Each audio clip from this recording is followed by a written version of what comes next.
Good morning. आज हम लोग पढ़ने वाले हैं केमिस्ट्री का पहला चैप्टर विलियन और उसका वीडियो नंबर 3 या लेक्चर 3 पढ़ेंगे, जिसमें हम पढ़ने वाले हैं विलियन के गुण, विलियन के क्या क्या प्रॉपर्टी है इसके बारे में समझेंगे। मैंने यहाँ हिंदी में लिख रखा है विलियन के गुण और अंग्रेजी में लिख रखा है प्रॉपर्टीज ऑफ सॉल्यूशन। देखो, पिछले क्लास में हमने ये पढ़ा है कि विलियन किसे कहते हैं। तो मैंने ये बताया कि विलियन दो या दो से अधिक पदार्थों का सममांगी मिश्रण होता है। विलियन में दो या दो से अधिक पदार्थ हो सकते हैं, लेकिन वो कैसा मिश्रण होना चाहिए? सममांगी होना चाहिए। सममांगी समझते हैं? सममांगी का मतलब वो जो विलियन हमने बनाया, वो विलियन बनने के बाद उसकी पूरी संरचना एक समान हमको दिखाई दे, तो हम उसको कहते हैं सममांगी मिश्रण, और सममांगी मिश्रण ही विलियन होता है। फिर मैंने ये पढ़ा कि हमारे सिलेबस में द्विअंगी विलियन ही आते हैं। द्विअंगी विलियन में केवल दो अवयव हो सकते हैं। उन दो अवयव में जिसकी मात्रा ज़्यादा होगा उसको हम विलायक कहेंगे, और जिसकी मात्रा कम होगा उसे हम विलय कहेंगे। जैसे पानी और नमक के मिश्रण यदि आप बनाते हैं तो पानी की मात्रा ज़्यादा होगा और नमक की मात्रा कम होगा, तो पानी यहाँ विलायक होगा और नमक यहाँ विलय होगा। अगर आप पानी और ग्लूकोज का मिश्रण बनाते हैं तो फिर यहाँ पर पानी होगा विलायक और ग्लूकोज होगा विलय। तो इस टाइप से हमने पिछले क्लास में विलियन के बारे में जानकारी ली। आज हम पढ़ेंगे विलियन के गुण, विलियन के प्रॉपर्टी पढ़ेंगे, जिसमें हमने यहाँ लिखा कि प्रॉपर्टीज ऑफ सॉल्यूशन। तो देखिए विलियन के कौन कौन से गुण हैं। देखो, विलियन का पहला गुण ये है कि विलियन में एक ही परावस्था होता है। विलियन में एक ही परावस्था हो सकते हैं। अब आपके माइंड में आता होगा ये परावस्था क्या है सर? देखो, फिजिकल दृष्टिकोण से, भौतिक दृष्टिकोण से परावस्था वो होता है जिसका कुछ भौतिक गुण अपरिवर्तित रहता हो। मतलब जब विलियन बन जाते हैं, जब आप सममांगी मिश्रण बना लेते हैं, तो उस सममांगी मिश्रण का कुछ भौतिक गुण ऐसे होते हैं जो अपरिवर्तित रहता है, बदलता नहीं है। जैसे घनत्व है, परावर्तन है, ये सब चेंज नहीं होता है, और यही विलियन का परावस्था कहलाता है। तो आप कह सकते हैं कि विलियन में एक ही परावस्था होते हैं। या फिर आप ऐसे समझिए, जब आप विलियन बनाते हैं तो पूरी संरचना कैसा दिखता है? एक समान दिखता है। ठीक है, तो हम कहेंगे विलियन में एक ही परावस्था होते हैं। उसके बाद दूसरा प्रॉपर्टी क्या है कि विलियन में विलय के कणों की जो आकृति होती है वो 10⁻⁻7 सेंटीमीटर से 10⁻⁻8 सेंटीमीटर होता है। फिर से सुनिए, विलियन में जो विलय के कणों की आकृति होती है वो 10⁻⁻7 सेंटीमीटर से 10⁻⁻8 सेंटीमीटर होता है। ये अप्रॉक्सिमेट वैल्यू है, लगभग मान है ये, जो कि विलायक के कणों के आकार के लगभग बराबर होता है। फिर तीसरा प्रॉपर्टी ये है कि जो विलियन हमने बना ली, उस विलियन के घटकों को हम किसी भौतिक विधि द्वारा आसानी से अलग नहीं कर सकते। जैसे आपने पानी और चीनी का विलियन बना लिया और आप चाहोगे कि विलियन बन चुके हैं, आप चाहोगे अब फिर हम पानी अलग कर लें, चीनी अलग कर ले, सिंपल विधि से, साधारण विधि से ये संभव नहीं है। जैसे मान लिया कि आपने पानी चीनी का घोल बनाया, ओके, अब आपके पास एक छकनी है, छकनी समझते हैं, चाय छकने वाला जो होता है, उसमें आप उस विलियन को डालें तो आप सोचिएगा पानी अलग रह जाएगा, पानी नीचे गिर जाएगा, चीनी जो है वो छकनी पर रह जाएगा। ऐसा नहीं होगा। एक बार जब विलियन बन जाती है तो हम साधारण विधि द्वारा उस विलयन के घटक को अलग नहीं कर सकते। ठीक है। इसके बाद विलयन का चौथा प्रॉपर्टी ये है कि विलयन का जो गुण धर्म होता है, उनके घटकों का गुण धर्म होता है। विलयन में कौन कौन घटक होते हैं? विलायक और विलय। तो जब आप विलयन बनाते हैं तो उस विलयन का जो गुण धर्म है वो विलयन का अपना गुण धर्म नहीं है। उस विलयन में जो जो घटक से आपने विलयन बनाई है उस घटक का गुण धर्म होता है। जैसे एग्जांपल देखिए, आप जब पानी में चीनी मिलाते हैं और जब वो मिला करके आपने विलयन बना ली और जब आप उसको पीते हो तो आप देखते होंगे कि मीठा भी लगता है। मीठा लगता है ना आपको? मीठा लगता है, मतलब मीठा भी लगता है और पानी का भी स्वाद आपको मिलता है, मतलब चीनी का भी स्वाद मिलता है, पानी का भी स्वाद मिलता है। उसी टाइप से आपने पानी में नमक घोल दी और नमक घोल करके आपने उसको पिया तो आप देखिएगा कि आपको पानी भी स्वाद मिलेगा और नमक का भी स्वाद मिलेगा। मतलब आपने तो पानी नमक का विलयन बनाया, लेकिन उस विलयन का जो स्वाद है उसमें नमक का भी स्वाद है, पानी का भी स्वाद है। इसका मतलब विलयन का जो गुण धर्म होता है उनके घटकों का गुण धर्म होता है। मतलब जो घटक विलयन बनाते हैं वो अपना गुण धर्म नहीं खोता है। मतलब विलयन का गुण धर्म उनके घटकों का गुण धर्म होता है। तो ध्यान से देखेंगे, पहला प्रॉपर्टी है विलयन में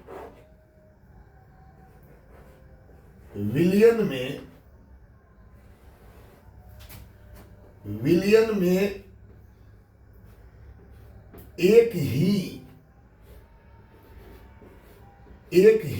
परावस्था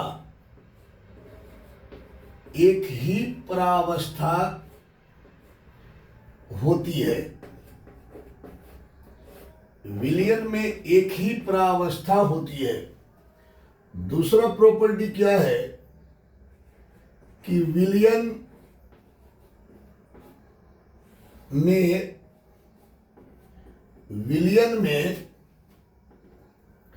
विलय के कणों की आकृति, विलय के कणों की आकृति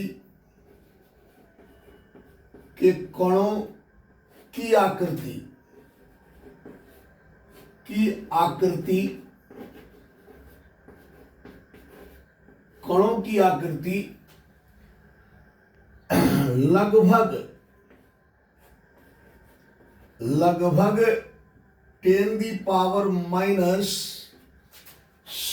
सेंटीमीटर से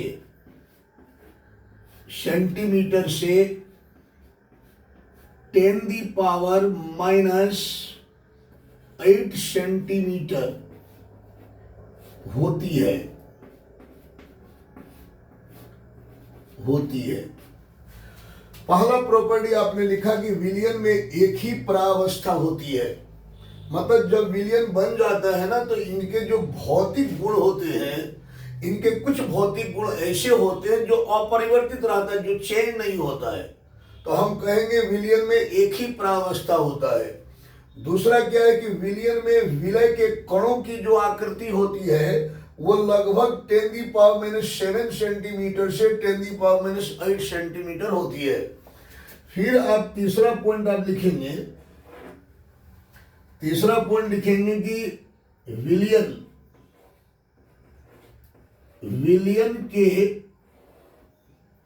विलयन के घटकों को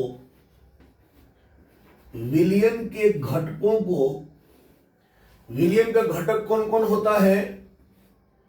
विलय और विलायक,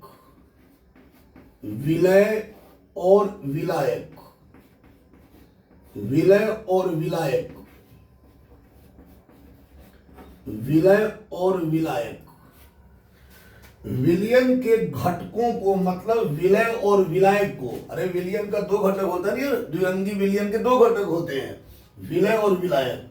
तो विलयन के घटकों विलय और विलायक को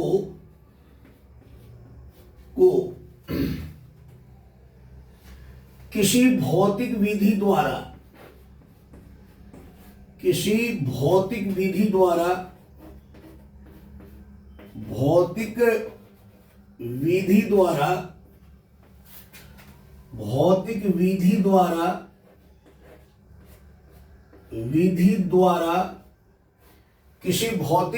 द्वारा आसानी से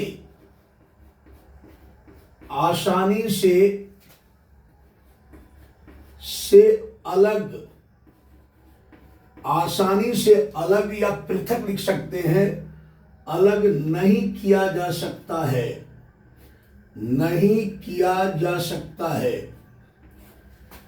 किया जा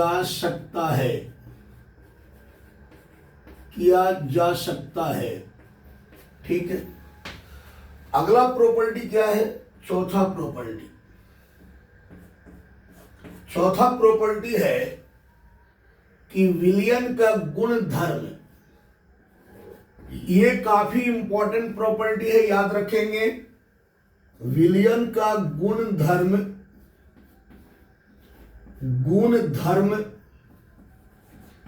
विलियन का गुणधर्म उनके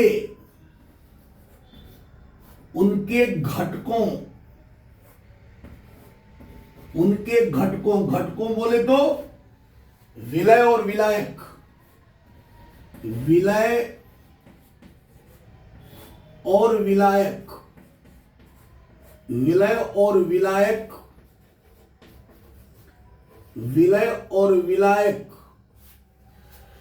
विलियन का गुणधर्म उनके घटकों विलय और विलायक का गुणधर्म होता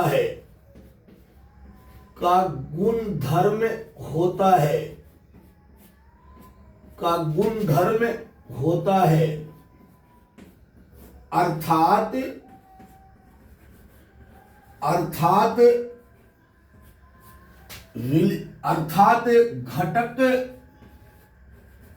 घटक जब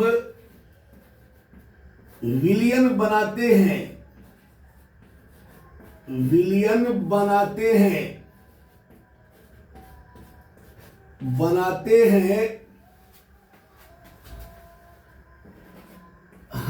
तो अपना गुणधर्म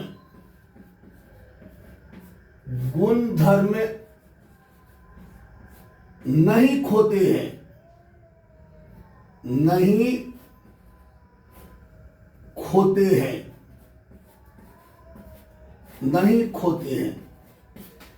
यह है विलियन का प्रॉपर्टी।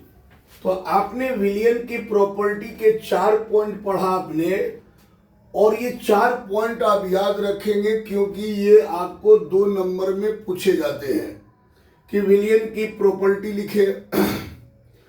तो आप कहेंगे कि विलियन में एक ही परावस्था होती है। पहला प्रॉपर्टी, विलियन में एक ही परावस्था होती है।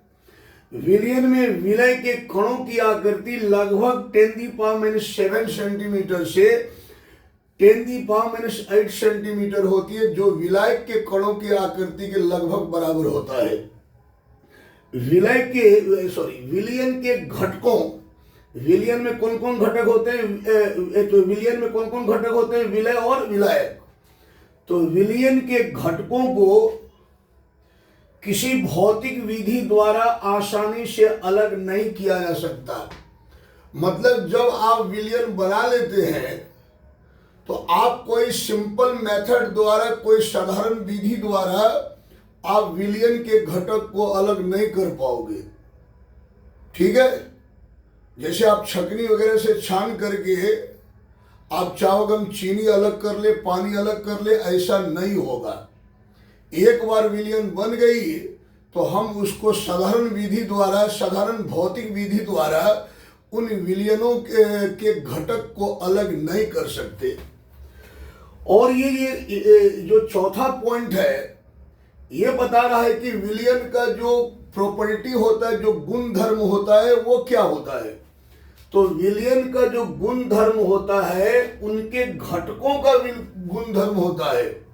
मतलब जो घटक विलयन बनाते हैं उन घटक का गुण धर्म होता है विलयन में। विलयन का अपना कोई गुण धर्म नहीं है, जो घटक विलयन बनाते हैं उनके गुण धर्म होते हैं। जैसे आपने पानी में चीनी डाल दी तो बन गया विलयन। अब आप जब उसको पीजिएगा तो आपको पानी का भी स्वाद मिलेगा, चीनी का भी स्वाद मिलेगा, जबकि दोनों मिलकर बन गया विलयन, लेकिन स्वाद आपको दोनों को मिल रहा है। इसका मतलब विलयन का जो गुण धर्म है उनके घटकों का गुण धर्म है। घटकों का गुण धर्म है मतलब कि इसका मतलब ये हुआ जो घटक विलयन बनाता है वो अपना गुण धर्म नहीं खोता है।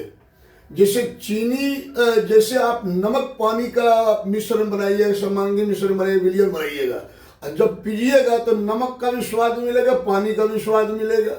इसका मतलब वो जो विलयन है वो विलयन बनाने वाले घटक कौन कौन है? नमक और पानी। और जब पीते हैं तो हमको दोनों को स्वाद बुझाता है। इसका मतलब जो घटक विलयन बनाया वो अपना गुण धर्म नहीं खोया, वो जो घटक विलयन बनाया उसी का गुण धर्म उसमें मौजूद है। उसी टाइप यदि आके पानी में आपने चीनी डाल दी और उसमें कुछ नमक भी डाल दी, अब पीजिएगा तो वो आपको बुझाएगा, मीठा भी बुझाएगा, नमकीन भी बुझाएगा। मतलब जैसा जैसा आप घटक घोल करके विलयन बनाते हैं उसी टाइप वैसा ही वो हमको पीने पर स्वाद मिलता है। कहने का मतलब ये है कि विलयन जो घटक विलयन बनाते हैं उस विलयन का जो गुण धर्म है उनके घटकों का ही गुण धर्म होता है। क्या ये बात अनुभव कर रहे हैं आप? मैंने क्या बताया कि अगर पानी चीनी से विलयन बनाते हैं और जब पीते हैं तो आपको कैसा लगता है? मीठा लगता है ना। आपने पानी घोला पानी में क्या घोला था? चीनी घोला था। अब चीनी घोल के आपने विलयन बना ली, आप जब पीते हो तो आपको मीठा लगता है। तो पानी का भी स्वाद लगता है, मीठा का भी स्वाद लगता है। आप यदि पानी में नमक घोलते हो और जब पीते हो तो नमक का भी स्वाद लगता है, पानी का भी स्वाद लगता है। इसका मतलब विलयन का जो गुण धर्म होता है उनके घटकों का गुण धर्म होता है, क्योंकि जो घटक विलयन बनाते हैं वो अपना गुण धर्म नहीं खोते हैं। तो ये विलयन का प्रॉपर्टी है, इसको आप याद रखेंगे। अब हम पढ़ेंगे विलयन का टाइप्स, विलयन का प्रकार पढ़ेंगे अगले वीडियो में, जिसमें हम सीखेंगे कि विलयन के कितने टाइप होते हैं। ध्यान से देखेंगे कि विलयन जो होते हैं ना ये अलग अलग आधार पर अलग अलग टाइप के होते हैं। विलयन के अलग अलग बेसिस पर अलग अलग टाइप होते हैं इनके। तो हम जानेंगे विलयन के कितने टाइप होते हैं, उसको अच्छी तरह समझेंगे। ध्यान दीजिएगा।